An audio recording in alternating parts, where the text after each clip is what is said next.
کو جو ایک واقعہ پیش آیا ہے سب سے پہلے اس کے بارے میں بتائیں گے آپ کو کہ پاکستان اور افغانستان کے درمیان جناب ایک بار پھر سے جھڑپیں جو ہیں وہ شروع ہو گئی ہیں،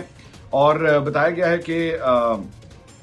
یہ اسپن بولدک اور چمن کا جو بارڈر ہے، اسپن بولدک ان کی سائڈ پہ اور چمن پاکستانی سائڈ کے اوپر جو بارڈر ایریا ہے وہاں پہ یہ کلیشز ہوئے ہیں، اور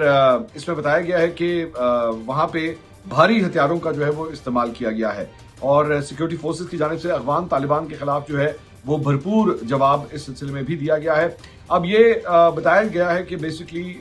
وہاں سے اسپن بولدک سے جو ہے وہ چمن والی سائڈ کے اوپر جو ہے ایک زیر زمین خفیہ ٹنل وہاں پہ بنایا گیا تھا، اور اس کے ذریعے جو ہے وہ لوگوں کو اسمگل کیا جاتا تھا، ٹرانسپورٹ کیا جاتا تھا، اور جو